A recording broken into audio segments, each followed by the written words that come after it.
Hello, everybody. Thank you so much again to join us today. I'll be opening up here. Okay, so let me introduce myself a little bit, and then I'll turn the presentation to Lauren. My name is Elizabeth Salkas. I'm one of the co-owners at Ripple Accessibility. My partner is Lucia Rios. She was supposed to be with us today, but she was not feeling good. And so at Ripple, we work, provide consult services and training services to businesses on how to be more accessible and inclusive to people with disabilities.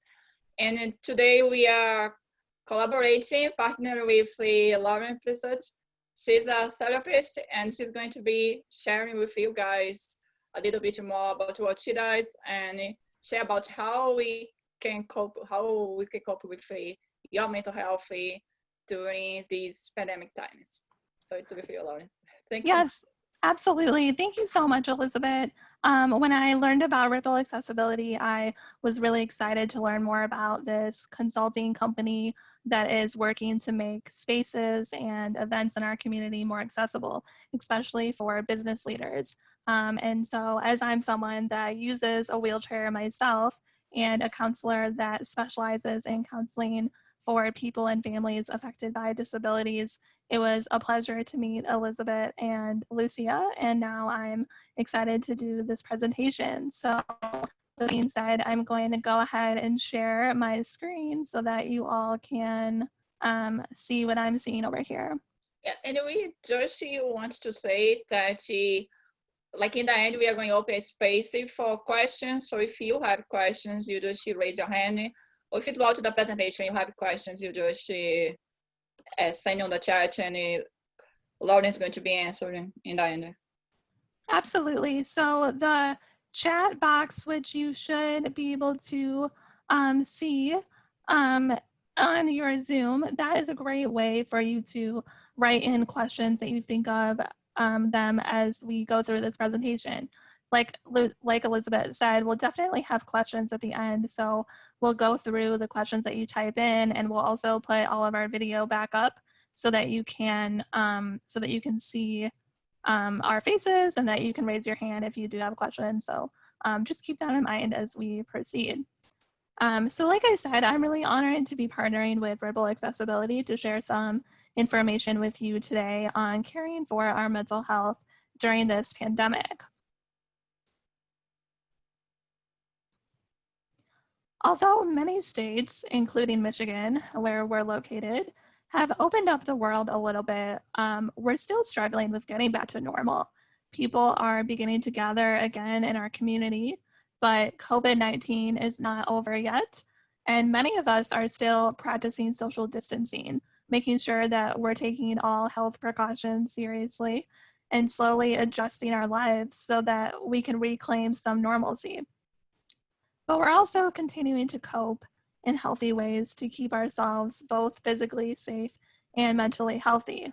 And when I talk about this, you probably have experiences that you can think of that you've had to deal with because of COVID-19. It has certainly created a lot of changes in our lives, both that have been catastrophic for many people, but also other types of adjustments that may not be quite as catastrophic, but still nonetheless have impacted us in many different ways in terms of how we get our groceries, how we handle our jobs day to day. These are all different ways that we've been impacted. Like I said, things are beginning to open up in Michigan and in other states, but it's not completely over yet. So with this in mind, it definitely continues to be a challenging time for our whole community and our world, especially for people affected by disabilities. As I mentioned earlier, I personally have been using a wheelchair my whole life because I was born with muscular dystrophy, and I've always been an advocate for people and families affected by disabilities of all types. And so I hope that you will find this information to be a bit helpful. And again, I'm happy to answer questions following this webinar. So I'll share my contact details with you at the end, and I'll share some information about my counseling practice. So the outline for today will look like this. I will start just talking a little bit about how individuals with disabilities have been affected by COVID-19, because there certainly are some unique challenges for this population. Then I'll move into caring for our mental health and share some strategies for coping during this time. And finally, I'll end with some brief thoughts on future implications and talk about how the world is changing because of this pandemic and how those changes may have an impact on people with disabilities.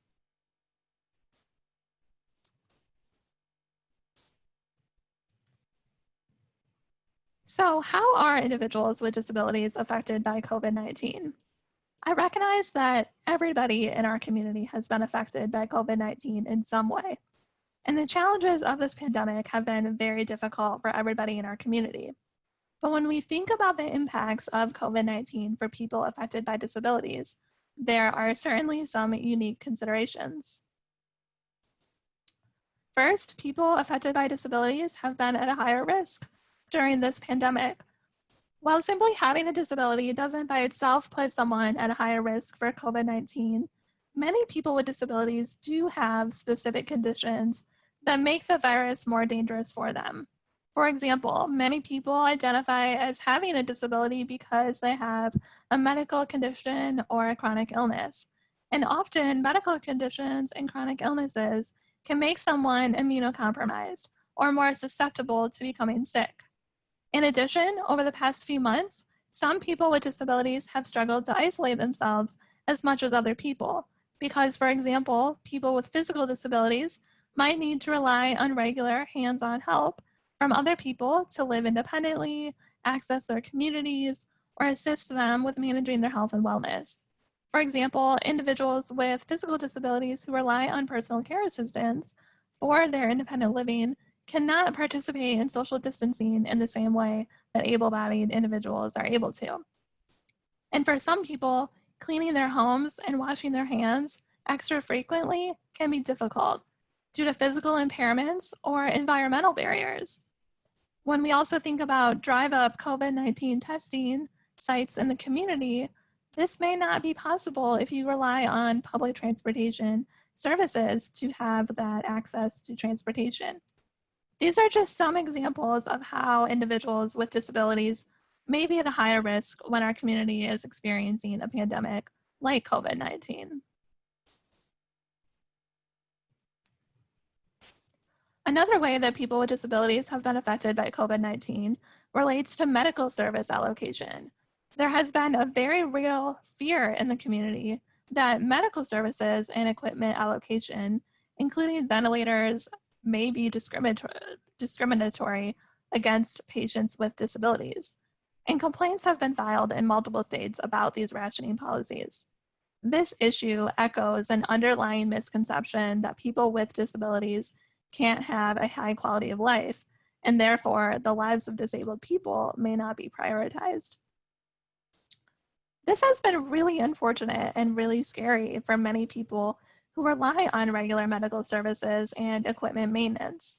For example, some people with chronic health conditions even worry that they won't be able to get the extra supplies or medications that they need. I mean, all of this is a concern when we think about chronic illnesses in general or managing equipment that may be related to your disability. And depending on the medications and what kind of health insurance a person with a disability has, even just getting regular refills in a timely manner can be a challenge, even when there isn't a public health crisis. Communication barriers can also be a problem for some people with disabilities who need to have information presented in an accessible format, such as American Sign Language or text-to-audio software. Getting information over the past few months about COVID-19 in a timely manner has been more difficult for people who have vision or hearing challenges, as popular news sources have not always been accessible, especially when information has been changing very quickly over the past few months. We have seen a lot of information change from January to February, March, April, and now June. And many people that need to have information presented in accessible formats that aren't the norm have really struggled with getting the most up-to-date information quickly. And overall, what I really feel like has been the most impacted has been independence. Many people with disabilities over the past few months have had to relinquish some of their independence because of this pandemic. Many people with disabilities have had significant disruptions in the services that they need to live their full independent lives because of COVID-19 related financial cutbacks, closing of services, staff limitations, and inability to access the community as they normally would. For many people with disabilities, this disruption in services or normalcy in the community that they previously had has led to increased feelings of being isolated or stuck at home, which can worsen pre-existing feelings of isolation experienced by people with disabilities prior to the pandemic. We know from research that having a disability can often lead people to feeling isolated or feeling alone in their reality because they exist in the world as a minority. I've certainly experienced this myself. So it makes sense that this could very much worsen feelings of isolation for people with disabilities, and that can be really hard to recover from. Although our community has begun to open up services again and people are going back into the community, many people with disabilities are still struggling to reclaim the independence that they had prior to COVID-19.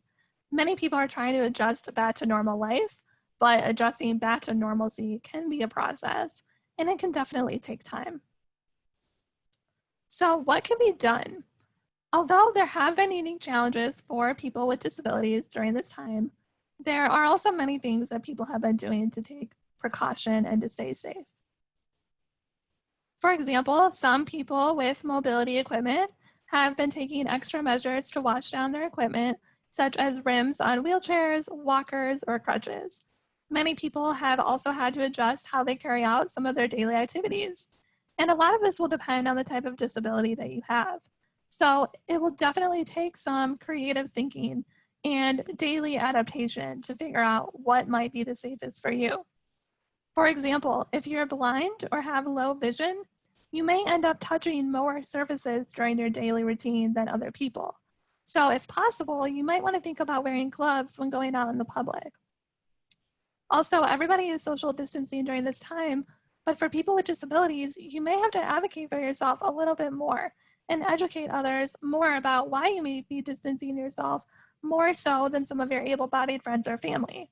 So if you decide that you want to be more distant to keep yourself more protected from germs because of a medical condition that you have, I would really encourage you to advocate for yourself by explaining your concerns to other people. So ask people in your life to respect your decisions and don't feel guilty about it, because your health and safety really should be your first priority. Stocking up on essential medical supplies and medications has also been very important for people with disabilities during COVID-19. Even though we're starting to get back to normalcy, it's really important to take stock of the things that you need to stay healthy, because it continues to be challenging for many people to access necessary medical supplies or medications due to shortages of resources, insurance company policies, and shipment delays. So it's important to continue assessing what supplies and medications you have, how long they may last, and plan ahead for reorders and refills. In some cases, you may want to advocate for a 90-day refill instead of a monthly refill. Be prepared for longer shipping times given the national increase in online orders and deliveries. And overall, probably the most important thing that can be done is to plan accordingly. There are many changes happening in the world right now, and everybody's having to adapt in significant ways. People with disabilities are usually accustomed to having to adapt to their circumstances. But even so, taking the extra time to think about all of the different ways that your life has been affected due to this pandemic, and then creating a solid plan for how you can adapt to those circumstances can be really beneficial. For example, if you're deaf or hard of hearing, it may be more challenging to communicate with people who are wearing masks over their faces. That can be really hard, and that's a reality as we see many people wearing masks all over the community. So planning for alternative communication methods may be necessary.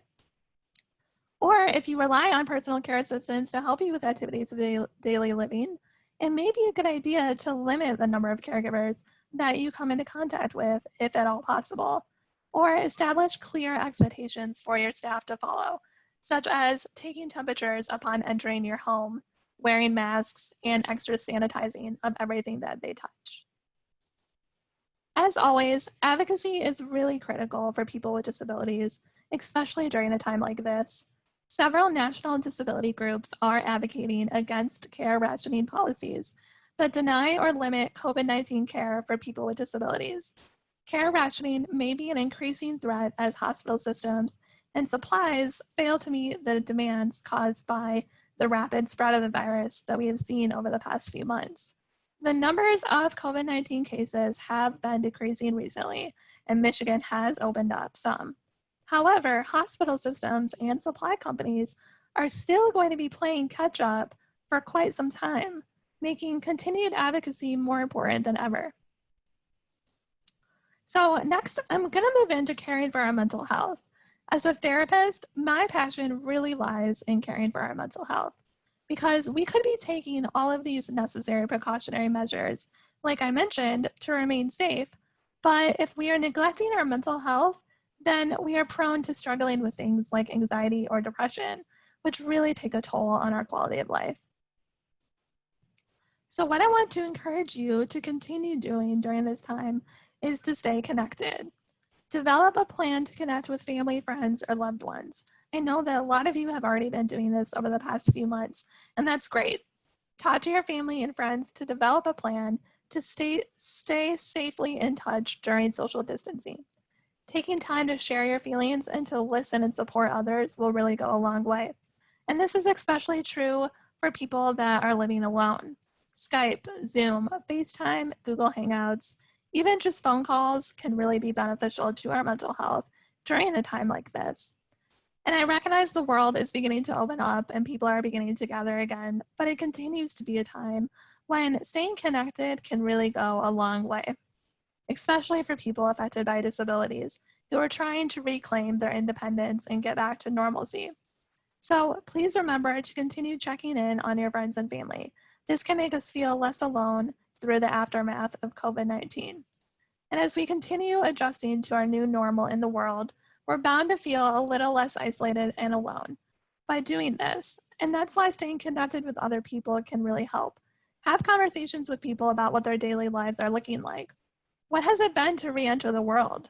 What types of concerns have there been for people as you get back out there? As our communities begin to open up a little bit, what progress has been made for people reclaiming their independence?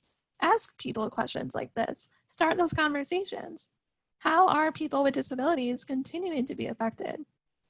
What has your daily life been like? These are all great conversation starters for people as you continue to connect with others and get support from each other.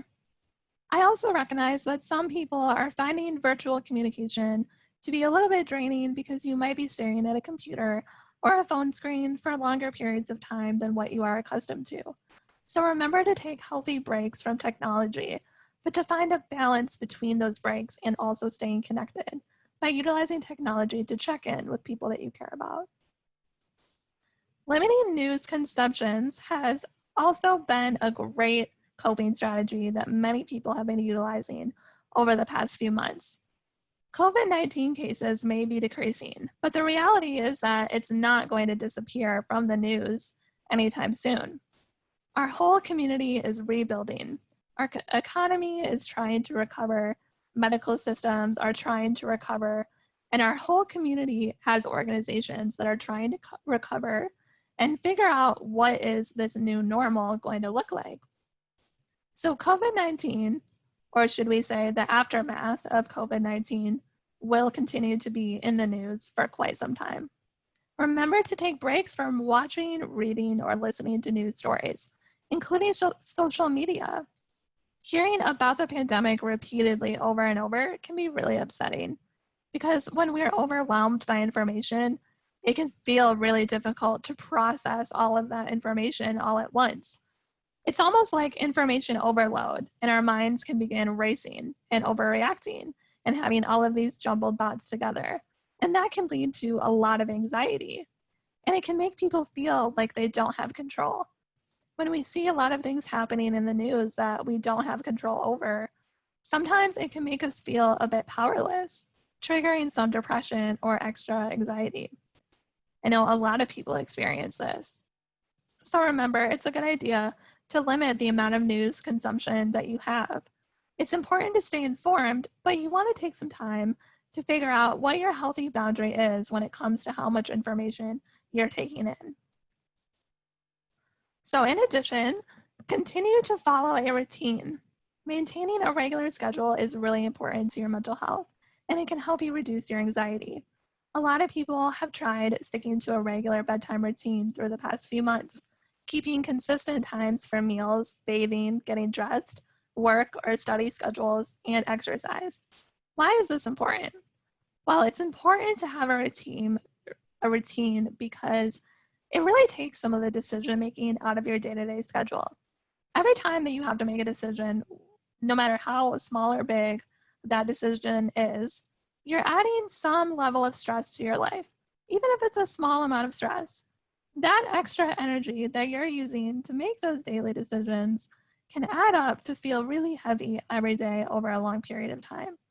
And that's why some people freeze or begin to feel really exhausted when you have a full day in front of you with absolutely no plans, with no free structured plans. You begin to wonder, what am I supposed to do today? I don't even know what to do with all of this free time. Over the last few months, when we may have had a significant amount of extra free time in our lives, a lot of people have struggled to figure out what to do with that extra time if they do not have an established routine. Now, I know that some of us may be going back to work and we may be going back to our regular schedules now, as everything is starting to open up and we're trying to get back to normalcy. But it still can be really helpful to continue making sure that you're following a routine. For other people, you may still be experiencing a lot of downtime if you face barriers with going back to work, if you face barriers with getting back to a regular schedule. So as your free time continues to exist, really think about how you want to spend your time and ask yourself, what do you need from this extra time? Do you want to stay really busy with projects, or do you want to take some time to really engage in reflection and relaxation and figure out your next steps? Some people like to stay really busy. Other people really like to embrace the downtime and work on some of those relaxation skills. However you decide to spend your time, try to follow a routine so that you can maintain structure in your life. So next, I want to go through some general coping strategies that will apply to you whether you have been able to successfully integrate yourself back into the world or whether you're continuing to be isolated because of COVID-19.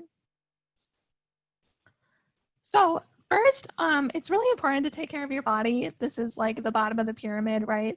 Basic needs, basic body needs. These are just some examples that I like to think about when talking about body care.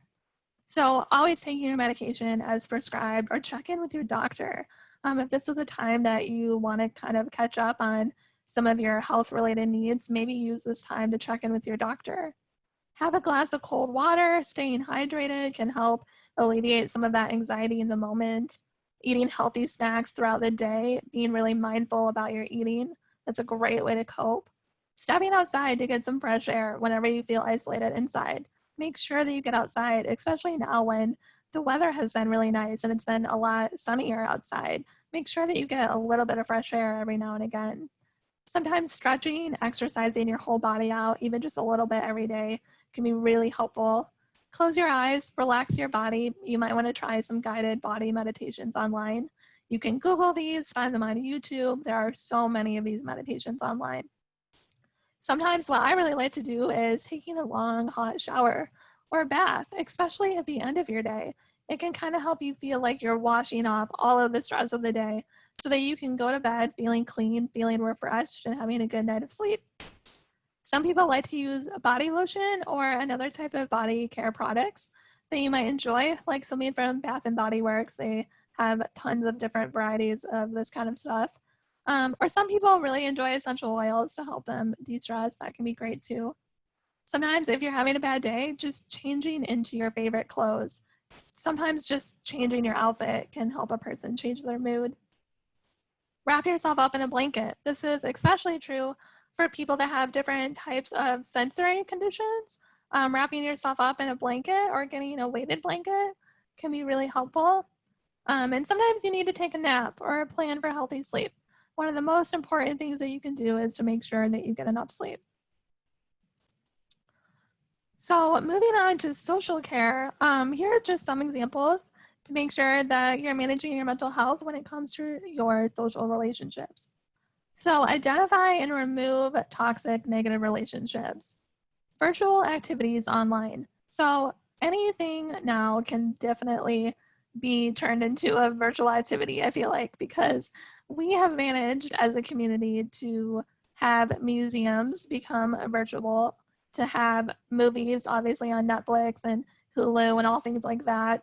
You can even go to the zoo online. So you can even check in online to the San Diego Zoo and see the zoo animals online. You can have virtual game nights with your friends.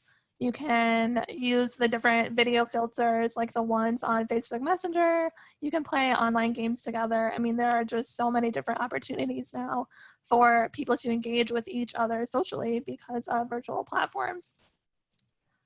Practicing gratitude, sometimes just telling someone that you're thankful for them or expressing another positive feeling. This can really help people feel like they're taking control of some negative feelings that they have by reframing them into positive feelings. Sometimes making something nice to give to a friend, to give to a family, whether it be baking cookies or just making a nice homemade card. Seek out people of inspiration or read or listen to their stories. So I know that you all have probably heard of TED Talks. This is great. Sometimes when you're feeling really alone and you just kind of need to connect to something, watch a TED Talk or watch another inspirational story online or listen or read to some type of personal narrative that can be really helpful in the moment. You may also want to use this time to practice some of your empathy skills, really trying to understand why others feel and think and react differently. So if you're, having an argument with a family member, maybe use this time to slow down and try to think about, okay, like, why is this person reacting this way? I don't understand it, but maybe I can think more deeply about it and try to figure out how they might be feeling by putting myself in their shoes. Same thing with friendship skills. These are all ways that people can take care of themselves socially to benefit their mental health. You might want to think about rekindling some of your past friendships or really figuring out why, someone that you were really good friends with, maybe figure out why you grew apart. Working on some of those friendship skills can be really helpful in managing some of your mental health needs socially. So for other people, engaging in activities can be really helpful for their mental health. So, whether it be yoga, writing poetry, writing letters, writing stories, watching movies, television, listening to podcasts, playing a board game, playing cards, playing a computer game. Maybe you know how to play an instrument, or maybe you want to learn how to play guitar, something new that you haven't done before, sing, do karaoke. Take pictures or record videos. Maybe you want to use some of this time to learn a new hobby or just add it into your schedule because life has been pretty stressful the past few months. Maybe this is a good time to, learn something new and how to use video software. Maybe you like to read books, read magazines, read poetry. It's a great activity. Draw, doodle, color, paint, do a craft, things like that. Go shopping online. Certainly be safe if you're going out anywhere in the community. Follow all of the guidelines and wear a mask and practice all of the measures. But even just shopping online, maybe you want to creatively do something online. That would be an activity. Build something, create something, garden, do some landscaping outside, cook or bake a favorite recipe, learn something new. Maybe you want to start learning a new language, or redesign or redecorate something like your bedroom. These are just a whole list of things, but certainly not an exhaustive list. There are so many other things that you might find yourself doing to take care of yourself in an active way. Okay, so for self-care, when I think about self-care, I think about what you can do for yourself that doesn't include anybody around you, that really is just focusing on what you can do for yourself to take care of yourself in the moment. So this might look like scheduling time for yourself.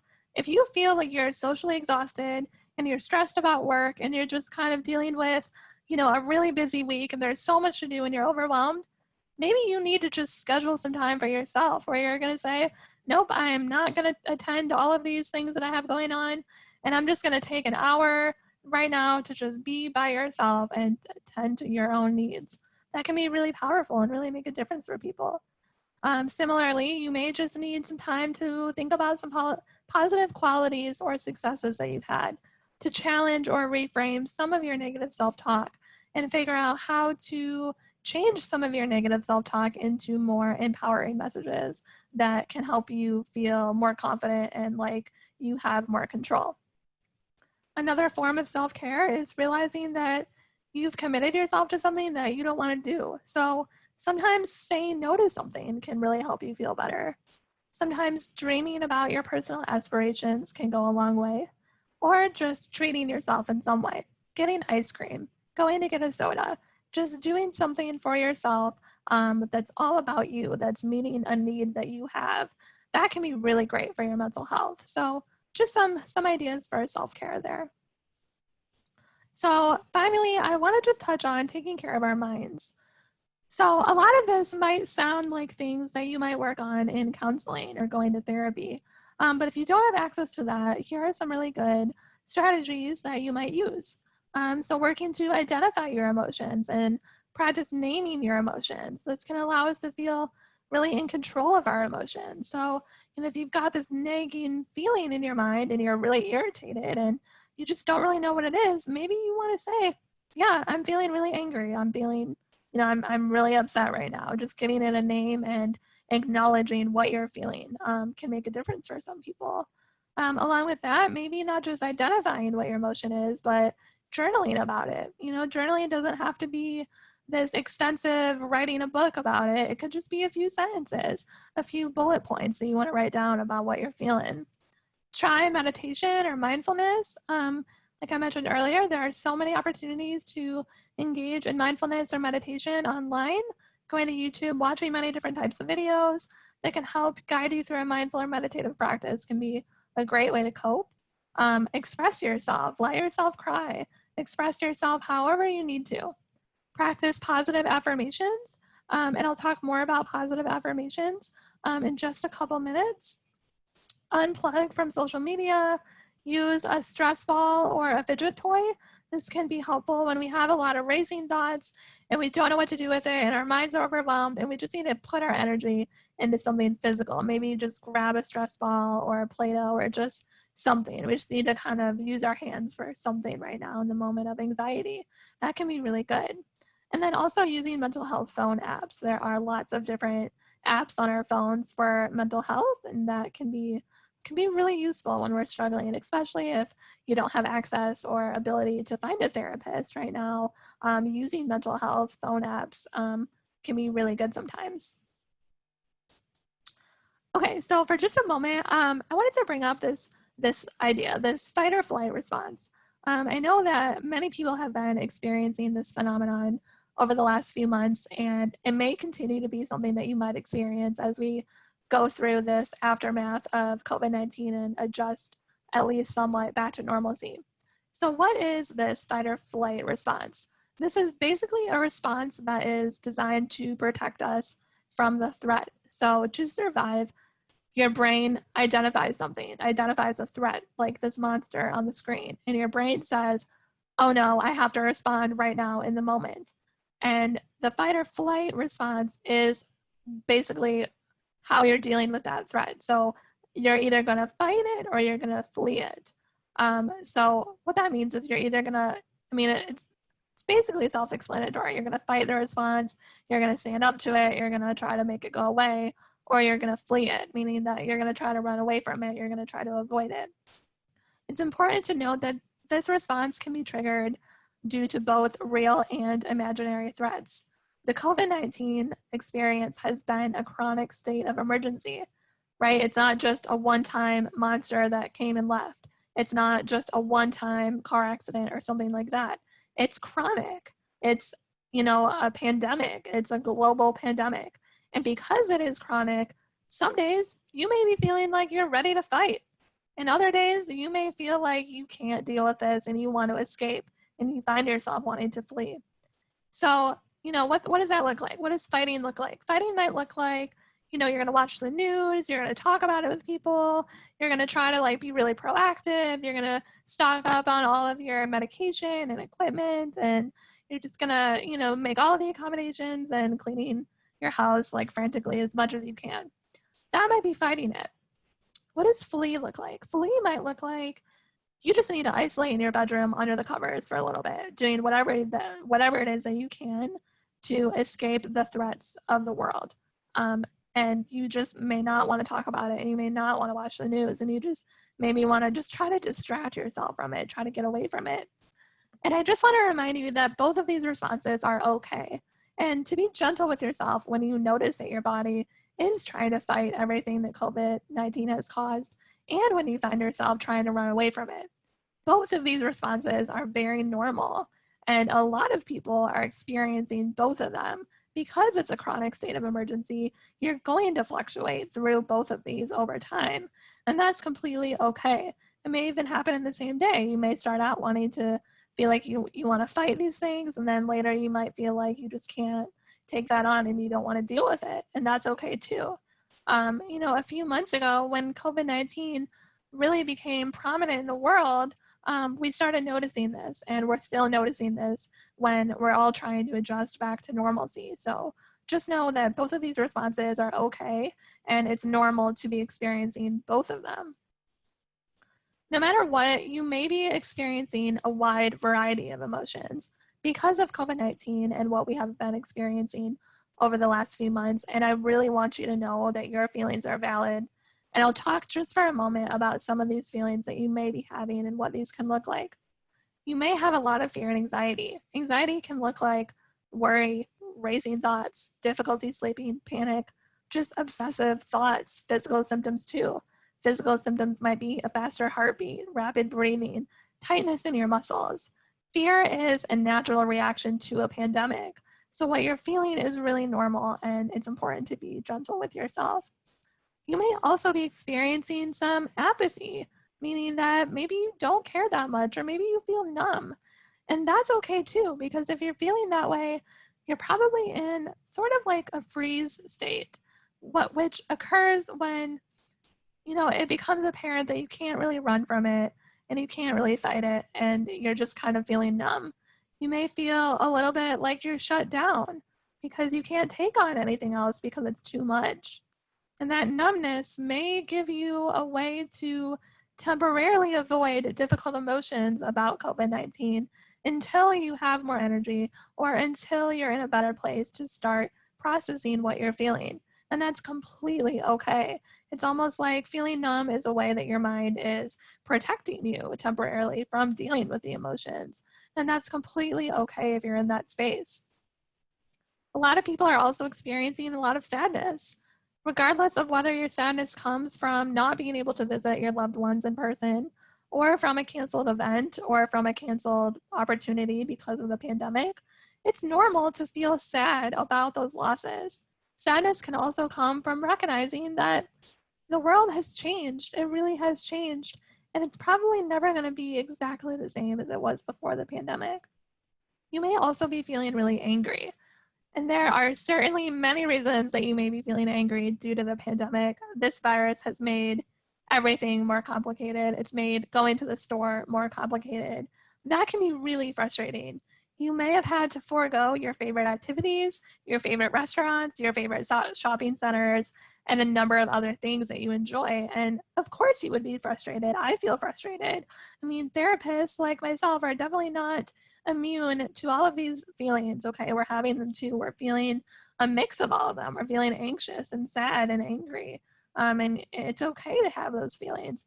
You may be angry about how your government leaders are handling the pandemic, or you may be angry about the sacrifices that people have had to make as healthcare resources and services have been scarce.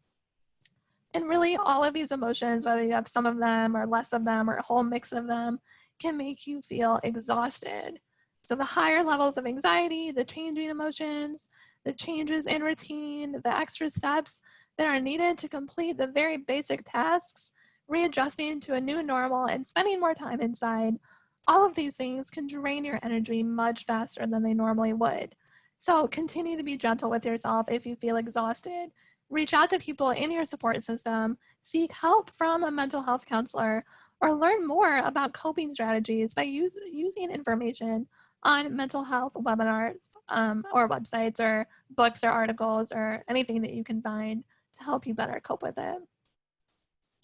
Importantly, during this time, it can also be really helpful to identify our emotions. And I mentioned this earlier, but I wanted to show you this. This is something that I found online, and I cited it below. It was at glentrig.net, but there are various other versions of this. And it's helpful because it allows us to think about what it is that we're really feeling. It allows us to take control over our negative feelings and allows us to not be debilitated by them.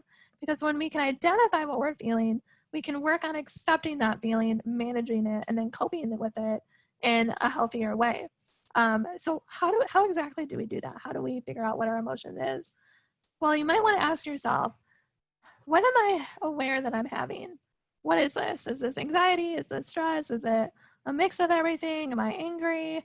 Am I confused? Am I just disappointed? What is it? And if I'm feeling a lot of these things, which one is the strongest? Try to describe it to yourself.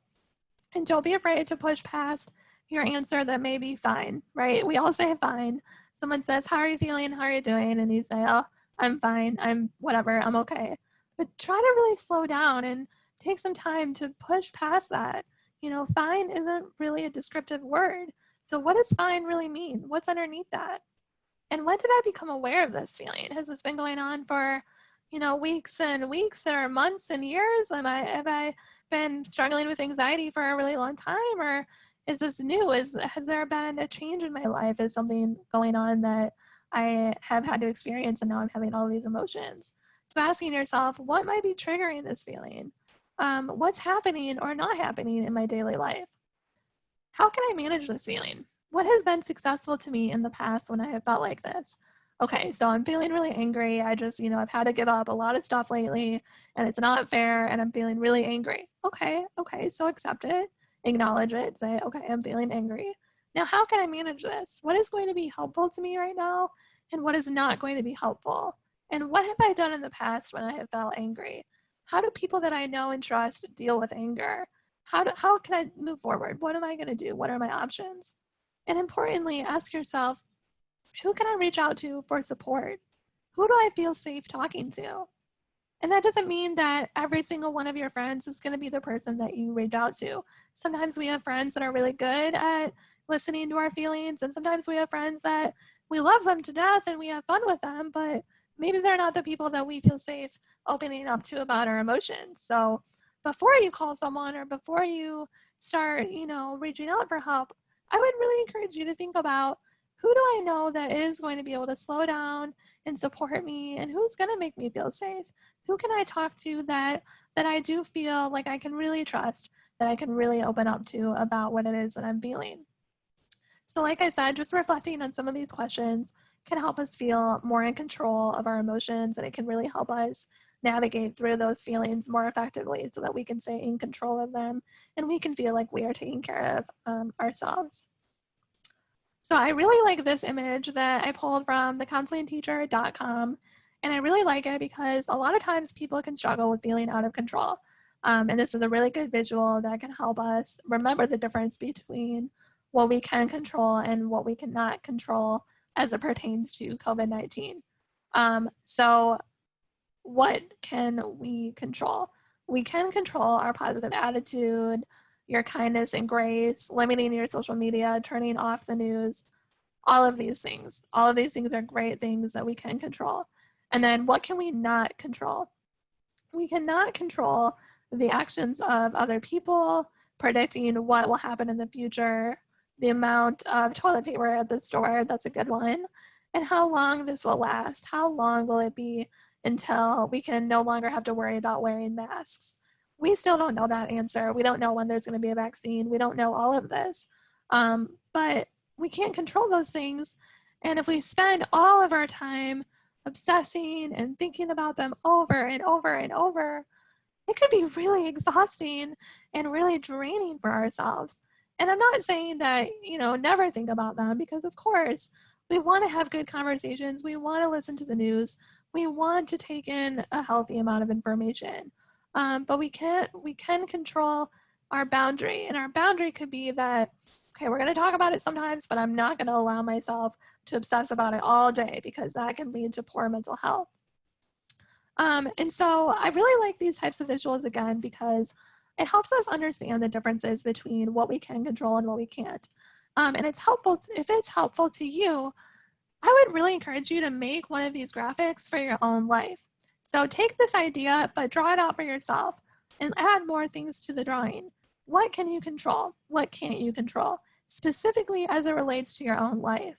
Whether it's related to your job, maybe you're having a ton of stress at work right now and you have some things that you can control at work and some things that you just can't control.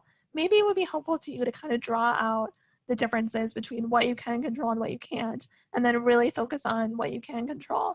Or maybe you're having stress in your family or in your friendships or in a relationship. All of these things can definitely apply to a graphic like this. So it just might be helpful to keep that in mind, that you can always make a graphic like this or anything that is similar. Okay, so real quick here, as promised earlier, I wanted to say a little bit about positive affirmations, and these are just a few things on the screen, but there are certainly many, many, many more of these.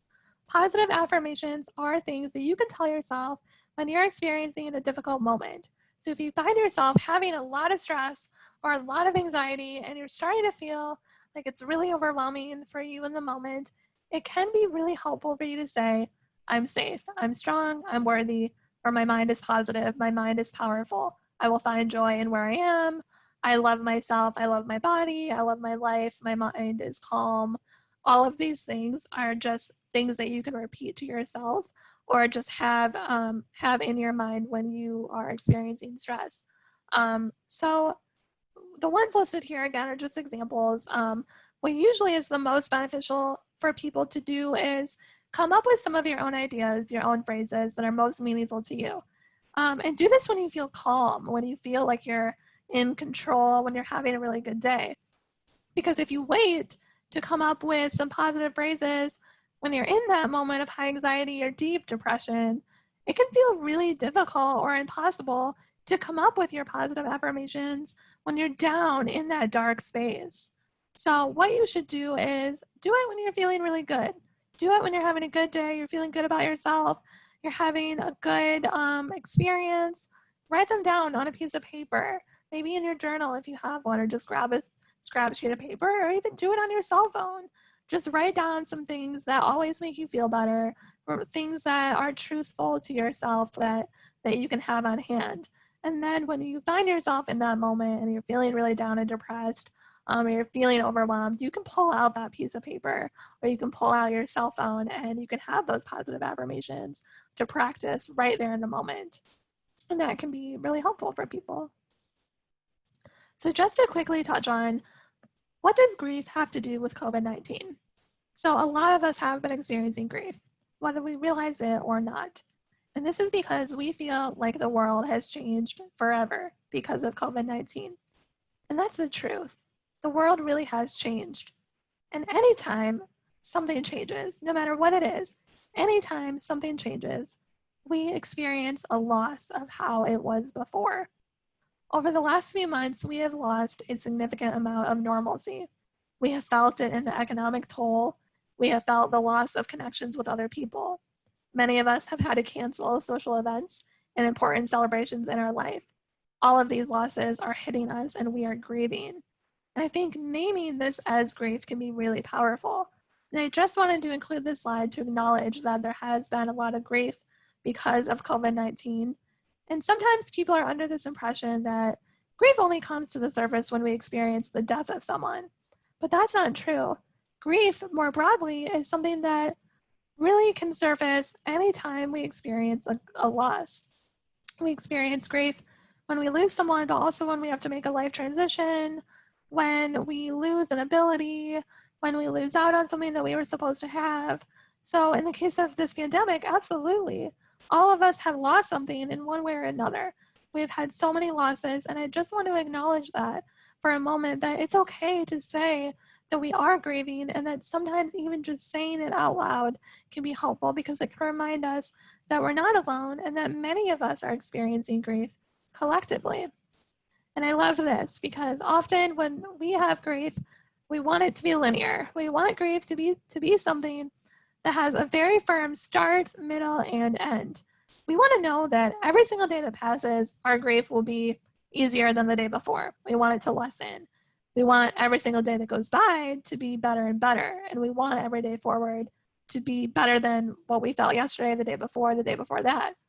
But unfortunately, grief doesn't really work that way. It doesn't always work in a linear fashion. More often than not, grief actually works in a big jumbled of messes, like forward and backwards and left and right, and then up and then down and then forward and then maybe back again. And your grief may circle in many different ways. And I see this with, in the field of therapy all the time. No two people are going to experience grief in the same way. And I just say all of this to make the point that people experiencing grief are going to have a lot of different emotions, and their grief is going to manifest in a lot of different ways, and this could vary day by day. And the important thing is to allow yourself to feel the grief, acknowledge the grief that you're feeling, cope with the grief in healthy ways, reach out to people in your support system if the grief becomes overwhelming. Work with a mental health therapist like myself or another counselor on managing grief if that is something that would be helpful to you. And just keep moving forward. Be gentle with yourself by knowing that your grief is going to go in all different ways, but it's normal and you're not alone in feeling this way. Okay, so finally, how has COVID-19 affected the world? How is it changing our access to care and inclusion for people with disabilities? Is accessibility in our community improving? From what we have seen in all the different ways that people in our community have been adapting due to COVID-19, I personally believe that this pandemic has the potential to add new perspectives and urgency to a number of long-term disability issues.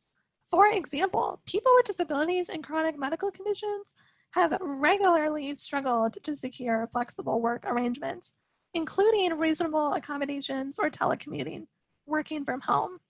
But now these measures are being looked at in a different light by many employers in response to COVID-19. In addition, many public places are offering services like curbside pickup and other accommodations to make it easier for people to access things. This may seem like a small thing, but when it's physically hard for you to get to those places, small adaptations like this can really go a long way. Other things like concerts, churches, other public events that weren't always accessible for various reasons are now being streamed online. So many people who couldn't participate before now have the opportunity to do so. So with all of this being said, I really encourage you to think about what the world might look like moving forward because of COVID-19, and continue to advocate or speak up about how we can make our community more accessible for people with disabilities. Ultimately, by having continued conversations like this, maybe we can work on making our world a bit more accessible. Yes, yeah, now I can hear you. Yeah, for a moment I lost, I could not hear you either. Yeah, so if anybody has a question, so you can raise your hand or send a message here on chat. And then I'm going to unmute you. But to start, I have a question for you, Lauren. Sure. I took some notice. In regards to mental health, my question is, what are some resources in our community that are available to support the mental health of people with disabilities? Yeah, so I would definitely recommend the Centers for Independent Living, the disability networks. I know in Kent County, in Grand Rapids, there's Disability Advocates of Kent County. But for people that live throughout Michigan, every county has a disability network that is basically a resource hub, and they're connected to the community mental health system. So every employee of the disability networks has connections to community mental health. I know that as a therapist myself, I work really closely with people in community mental health, and I also work with the people of the Disability Network. So there's Disability Network of West Michigan area that addresses the Muskegon region, and then there's Kent County for Grand Rapids, and then there's also Disability Network Lakeshore for people more closer to the West Side Shore. And for those of you that are not from West Michigan, I know that they do have disability networks all throughout Michigan and probably in other states too. So I would encourage you to research for some of those. They're usually staffed all day. You can call and get connected to a counselor or get connected to more resources depending on what your need is. But they're a really great kind of one-stop shop. Thank you. Yes, Thank you. Vicki just said there are 15 disability networks in the state of Michigan. And that's great. Yeah, I knew that the number was pretty high. And that's great. So they basically provide some type of service for everywhere in Michigan, depending on where you're located. I think that's a great resource. Yeah. Okay, I'll open for more here. Just a minute. I'll unmute you. Okay, you are muted. Thank you so much. Thanks, Lauren. That was a lot of good information. I was just wondering, you talked about the fight or flight response. I was wondering, do you know what is it that tends to bring that on when it kind of comes out of nowhere? I know this is kind of a specific therapy question, but you might be sitting there and then a few minutes later, you'll start getting that fight or flight response. I was just wondering, it's like the randomness of it. And then if you can kind of expand on, I know you mentioned affirmations and kind of letting yourself know sort of the CBT kind of like, I'm okay and everything's cool, but other ways of kind of diffusing it so that it doesn't, you know, kind of become a monster. Absolutely.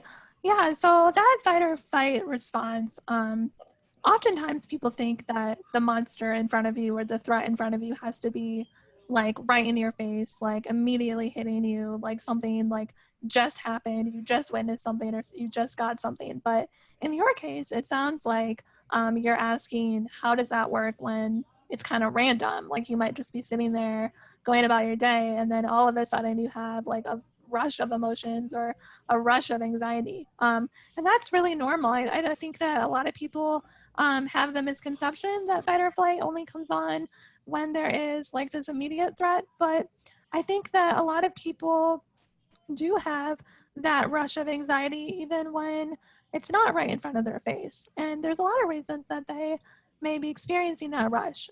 It might be that maybe that has been building up inside of them for a while. Maybe they had been feeling anxious for a few days, but they weren't expressing it. Maybe they were burying those feelings. Maybe for whatever reason, they just were kind of putting it to the side, putting it, you know, underneath the rug and just kind of saying, well, it's fine, I'm going to go about my day. And then all of a sudden your brain is like, no, I can't handle it anymore. I have to get it out. And so I think that's okay. I know it doesn't feel good. Certainly it feels awful in the moment, but maybe having it been suppressed for a few days could be one of the reasons it kind of just spills out.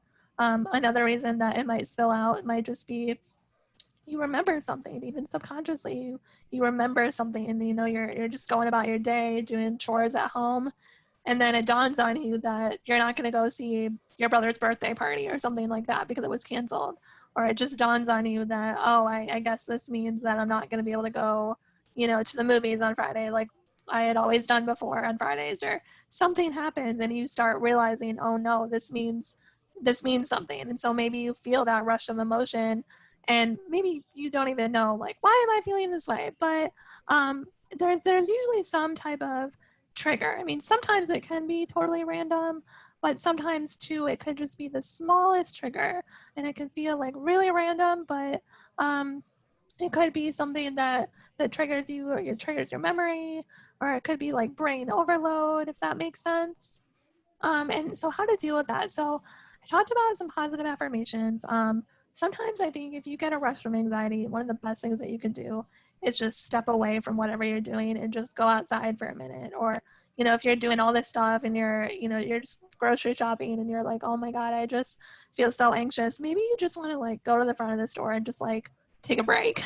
Just like, leave your car at the front and just walk outside, pretend like you have to take a phone call, just be like, oh, I have to go make a phone call, I'll be right back. You don't have to scream to the world, oh, I'm having anxiety. You can certainly just kind of deal with it in your own way. Maybe if there's, an open like Starbucks or whatever in the grocery store, you're just going to be like, I'm just going to go and get a water and just sit down for a minute, kind of just give yourself a moment.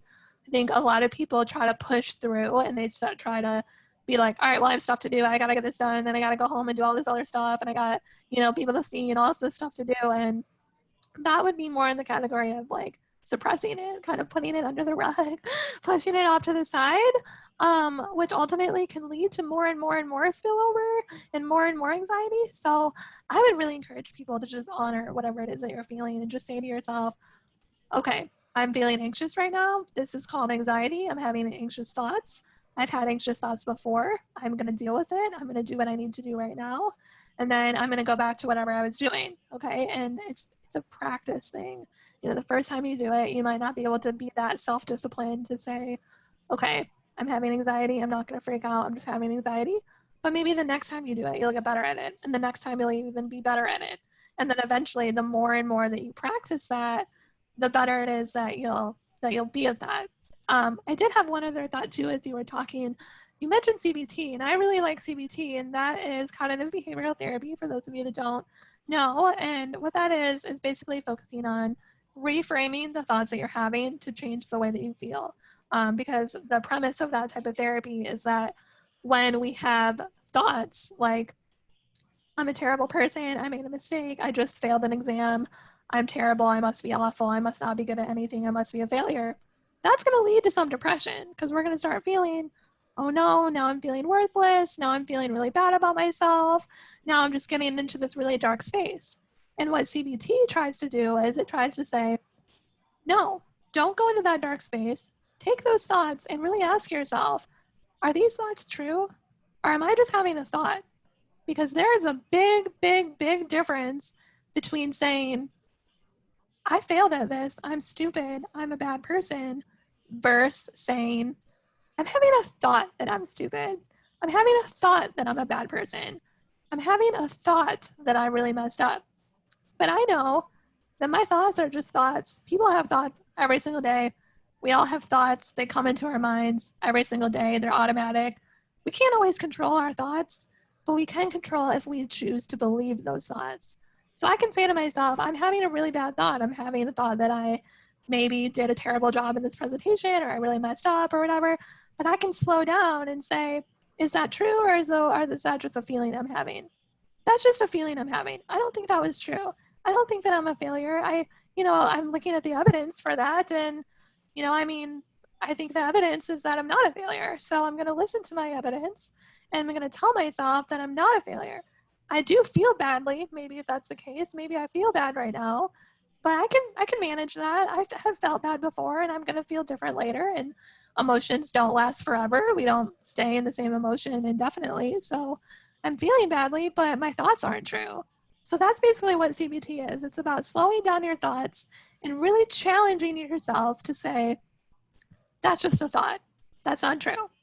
That's just an anxiety moment. It's not your entire life. It's almost like stepping out into the rain and you feel that it's raining, but you're not the rain. You just feel it. It doesn't mean that your whole entire body is anxiety and you're just going to be like debilitated from anxiety forever. It just means, okay, I'm having anxiety right now, and that's okay. And I'm just going to take a moment. I'm just going to deal with it, and it's going to pass. It's going to be okay because I have, mindfulness ability or just time to step out or whatever. So does that make sense at all? Yes, completely. And I mean, actually, I really like the rain analogy, and your description of CBT, and sometimes those methods, and just reminding yourself that it's just a thought and the emotions are temporary and it's going to go away, are really helpful. And then sometimes it seems like the train just goes off the rails and you can't, get it Yeah. back, and it goes into like, so Mhm. sometimes, so it's definitely, I think, like what you said, practice is like, Key. it's not, so yeah, because it's not something that, you just run through a few times Mhm. and, oh, I got it. And so, Sure. yeah, practice is huge when it comes to that, I think. Sure. Yeah. Some people really struggle with this. And I think you just have to be mindful that I'm not going to master this overnight. I'm not going to be able to just say, okay, yeah, Lauren, I'll do that, and just suddenly be an expert. That's what I really emphasize in counseling, is that like, this isn't going to be fixed in one session. We're not just going to come in and say, here's what you do, and now you're suddenly fixed and you never experienced that overload. I mean, it's not realistic, but over time, your brain actually gets into the pattern of practicing it over and over and over and over. And it's like practicing a sport. Soon it becomes like muscle memory. It's kind of the same for your brain. The more you do it over and over and over, hopefully the easier it is that you can do that. And for some people, it's like, well, maybe just saying it to themselves isn't enough. Maybe they have to write it down on paper. Maybe they have to make a pro and con list. Like, is this thought true? Left side of the page, it is true. Right side of the page, it's not true. And actually like write it out physically. And then maybe having like that visual sense of like, okay, there's a lot of reasons that what I'm experiencing right now is not a real thought. Maybe just seeing that on paper can really help that person. So it just depends on what works for the person. If you're a visual learner, if you're an auditory learner, it really just depends on the person. That's why therapy is always a process. But I appreciate what you said, and knowing that that's something that can help. Yeah, thank you. Yeah, we have another question. It says, we've seen good progress in companies' representation of people with disabilities in advertising campaigns. Equally, I've heard that given economic challenges, many of the companies are cutting this. Do you have any awareness of this, or if people with disabilities have been overly impacted by cutbacks and reductions in employment? So I personally don't know if I've noticed a lot of cutbacks from disability inclusion in advertising, but Elizabeth is more in the business world. Have you noticed any differences with disability inclusion in advertising, Elizabeth? In the part of the advertisement, not in terms of unemployment, I have seen a research a couple of weeks ago that people with disabilities have been more impacted by unemployment when compared with people without disabilities. And we are working on a content. So I'll put a post together this week at Ripple Accessibility Facebook page about it. That shows how people with disability have been really more impacted by unemployment than people with disabilities. So it's been really hard. And personal, I don't know, but I know Lucia, know a couple people with disabilities that had their jobs completely removed. Like they completely removed the position, and there were people with disabilities. I'll ask her I'll talk with her and see if we share some content about that related to how people with disability have been affected by unemployment. Yeah, it sounds like some people really have been affected a lot. It may be too soon to know the impact on advertising specifically. I think overall, a lot of companies are making a lot of cuts and a lot of changes, and that may be impacted in the way that they do marketing or advertising. So to answer your question, I really haven't noticed a big change in that so far, but time will certainly tell. Yes. Yeah, Natalie has a question. I know you touched on this a little bit when Mo was talking about it, about how practice makes perfect, but how do you suggest that we form these habits when we're doing these coping mechanisms? Yeah, so forming habits is something that usually just takes time to integrate into your daily life. So I know that a lot of people say, oh, I'm going to start a habit, but then they don't do it, right? Because it's hard. It's hard to practice a habit over and over and over and be consistent. So I would try to think about how you can hold yourself accountable. So for some people, they like to put a reminder on their phone so that every night at 8 o'clock or whatever time it is that they set it for, they have something on their phone that says, okay, Lauren, give me 2 things that you like about yourself, or give me an example of how you felt confident today, or how you successfully managed anxiety today, so that you can have a time every day where you're holding yourself accountable to either journaling it or thinking about it out loud or telling a friend about it. So a phone reminder is a great way. Another way might be talking to the people in your life, having your friends and family check in on you, say, hey, listen, I'm really trying to practice better mental health. I'm really trying to change my negative self-talk into positive self-talk. So if you hear me say negative things about myself, stop me and ask me to reframe it so that you're holding yourself accountable. So if you have a good friend or a family member that's like, oh my gosh, Natalie, you always say this or that, and it sounds really negative, maybe just opening up to them and saying, hey, I really need help with this. So anytime that I start saying something really negative, I need your help in like stopping me and making me reframe it to something more positive. So using a friend or a family member, having a phone app. Let's see. Some people like to do it every morning, like have a journal right by your bedside or right by your toothbrush. And like every morning you wake up and you're like, okay, what am I really upset about today? Or what am I really anxious about today? Or what is one thing that's like kind of really bothering me today? And you write it down. And then maybe you go about your day and you're thinking like about all these other things. And then later in the day, as you go back to that journal when you're getting ready for bed, you look at it and you say, okay, was that helpful for me? Was I able to overcome that fear today? How did I manage that? Did I obsess about it all day? And it's okay if you did. We all have days like that, certainly. We all have days like that, but maybe you find yourself finding a way to cope with it. And then you can look at that journal and be like, hold on, I didn't even think about this today. I woke up and I said that I was going to think about it and that I was really bothered by it. But then I went out and did some stuff and I started a new project and I got to work on some cool stuff and I didn't even think about this all day. And then you can write like, I'm awesome because I was able to manage this fear. And you can write down, maybe write a star, like give yourself a star, give yourself a smiley face on that page. And then the next day, do it again. Just think of something that's bothering you and really be conscious, really be intentional about working on it. I think what it really comes down to is, are you motivated and ready to work on this or are you not? And if you're not ready, that's okay. Maybe you're just not in the headspace for that yet. Maybe you need some time before you're ready to commit to it. I see a lot of people that come into counseling that say, oh, I just have all these problems and I really want them to change, but they end up admitting to me that they're not ready. And that's okay. It's okay. I don't want to force anyone to be ready for something that they're not ready for. But I think maybe just thinking about that and thinking about, are you ready to hold yourself accountable? Are you ready to start a journal? Are you ready to have family and friends help you? And are you ready to have a reminder on your phone or have some sort of technique that you'll utilize? What type of tool will you utilize? You can also Google how to track your habits. Like there's something called a habit tracker. It's something that you just draw on paper. It's like you write all the days of the week at the top, and then you basically just write a check mark if you did it that day or not.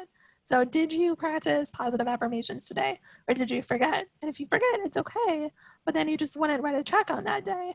And then at the end of the month, you might be like, okay, so for 17 days this month, I was able to challenge my negative feelings and I was able to practice feeling better and practicing my self-talk. And that might be really good. That might be, wow, I did that for 17 days. But then next month, maybe you say, can I do it for 20? Do I need to do it for 20? Kind of figuring out like, was that helpful? Do you want to stick to doing it about 15 or 17 times? Or do you need something more? So I hope that's helpful and just, gives you a little bit of idea.